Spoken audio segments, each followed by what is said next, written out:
भगवत गीता के 18 अध्यायों का संक्षिप्त विवरण। क्यों हर इंसान के लिए जरूरी है गीता पाठ? पढ़े 18 अध्यायों का सार। महाभारत के युद्ध में श्री कृष्ण ने अर्जुन को गीता का उपदेश दिया। इसी उपदेश को सुनकर अर्जुन को ज्ञान की प्राप्ति हुई। इन उपदेशों को 18 भागों में विभाजित किया गया है। यहाँ संक्षेप में जाने कि प्रत्येक अध्याय में क्या लिखा है। गीता का उपदेश भगवान कृष्ण ने मात्र अर्जुन के लिए नहीं दिया था, बल्कि ये समस्त जगत के लिए था। अगर कोई व्यक्ति गीता में दिए गए उपदेश को अपने जीवन में अपनाता है तो वह कभी किसी से हार नहीं सकता और ना ही परेशान रह सकता है। गीता के 18 अध्याय में क्या संदेश है? पहला अध्याय। अर्जुन ने युद्ध भूमि में भगवान श्री कृष्ण से कहा कि युद्ध में मैं इन सभी को मारना नहीं चाहता हूँ। भले ये सभी मुझे ही मार डालें, लेकिन अपने ही कुटुंबियों को मारकर हम कैसे सुखी हो सकते हैं? बुद्धिमान होकर भी हम पाप करने को तैयार हो गए हैं। अर्जुन युद्ध भूमि में धनुष को त्याग कर रथ पर बैठ गए। तब भगवान श्री कृष्ण ने अर्जुन की स्थिति को भांप लिया। भगवान कृष्ण समझ गए कि अर्जुन का शरीर ठीक है, लेकिन युद्ध आरंभ होने से पहले ही उसका मनोबल टूट चुका है। दूसरा अध्याय। दूसरे अध्याय में भगवान श्री कृष्ण ने बताया कि जीना और मरना, जन्म लेना और बढ़ना, सुख और दुख का अनुभव, ये तो संसार में होते हैं। समय की गति इन सब स्थितियों को लाती है। जीवन में लोग मिलते हैं और छूटते रहे हैं। इस बात को समझ जाओ, फिर शोक नहीं होगा। तीसरा अध्याय। तीसरे अध्याय में भगवान श्री कृष्ण ने बताया कि मैं नारायण का रूप हूँ, फिर भी मैं कर्म करता हूँ और संसार मेरे रास्ते पर चलता है। हमें कर्म करते रहना चाहिए। जो व्यक्ति कर्म से बचना चाहता है वह ऊपर से तो कर्म छोड़ देता है, पर मन उसमें डूबा रहता है। चौथा अध्याय। चौथे अध्याय में बताया गया है कि जब जब धर्म की हानि होती है तब तब मनुष्यों के बीच भगवान का अवतार होता है। धर्म हमेशा कायम नहीं रह सकता।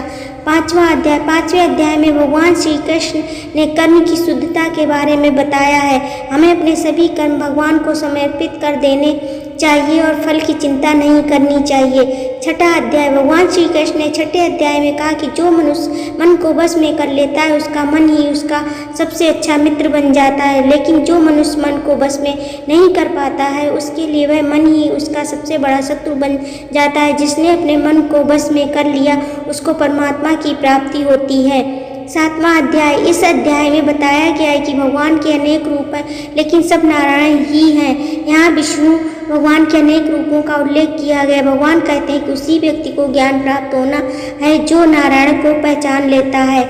आठवां अध्याय। आठवें अध्याय में श्री कृष्ण ने बताया कि जीव के शरीर के भीतर जीव, ईश्वर तथा भूत, ये तीनों शक्तियाँ मिलकर जिस प्रकार कार्य करती हैं उससे अधियज्ञ कहते हैं और हर जीव में 3 शक्तियाँ होती हैं। नौवां अध्याय। नौवें अध्याय में भगवान श्री कृष्ण ने कहा कि वेद का समस्त कर्मकांड, यज्ञ, अमृत, मृत्यु, संत और जितने भी देवी देवता हैं सब ब्रह्मा से निकले हैं, उन्हीं में लीन हो जाते हैं। ईश्वर एक ही है। 10वां अध्याय। 10वें अध्याय का सार यह है कि जितने देवता हैं सब एक ही भगवान की विभूतियाँ हैं। मनुष्य समस्त गुण और अवगुण भगवान की शक्ति के ही रूप हैं। 11वां अध्याय। अर्जुन ने भगवान का विराट रूप देखा। विष्णु का जो चतुर्भुज रूप, जब अर्जुन ने भगवान का विराट रूप देखा तो उसका मस्तक विस्फोटन होने लगा। दिशो न जाने न लभे च शर्म, ये ही घबराहट के वाक्य उनके मुख से निकले।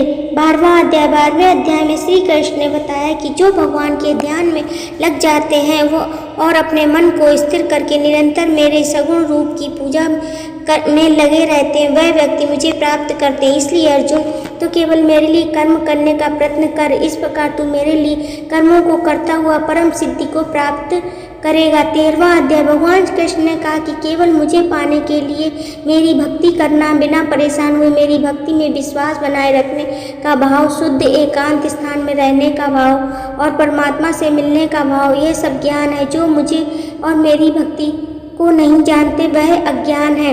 14वां अध्याय। 14वें अध्याय में समस्त वैदिक, दार्शनिक और पौराणिक तत्व चिंतन का निचोड़ है। सत्व, रज, तम नामक 3 गुण की अनेक व्याख्याएं हैं और प्राण की शक्ति के बारे में बताया गया है। 15वां अध्याय। 15वें अध्याय में भगवान श्री कृष्ण ने विश्व के असत रूप का वर्णन किया है। यह असत रूपी संसार महान विस्तार वाला है। धरती ही बल्कि पूरे ब्रह्मांड के कण कण में ईश्वर है। 16वां अध्याय। 16वें अध्याय में भगवान कृष्ण ने कहा कि अनेक प्रकार की चिंताओं से भ्रमित होकर विषय भावों में आसक्त आसुरी स्वभाव वाले मनुष्य नरक में जाते हैं। आसुरी स्वभाव वाले व्यक्ति स्वयं को ही श्रेष्ठ मानते हैं और वे बहुत ही घमंडी होते हैं।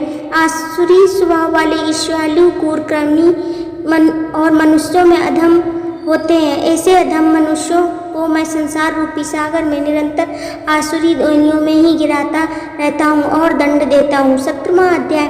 17वें अध्याय में भगवान श्री कृष्ण ने बताया कि परमात्मा की प्रसन्नता के लिए जो भी कर्म किया जाता है वह निश्चित रूप से सत्य ही कहा जाता है। बिना श्रद्धा के यज्ञ, बिना दान और तप के रूप में जो कुछ भी धार्मिक कार्य किया जाता है वह सभी असत कहा जाता है। इसलिए वह ना तो इस जन्म में लाभदायक होता और ना अगले जन्म में लाभदायक होता। दिखावे की भक्ति का कोई लाभ नहीं होता।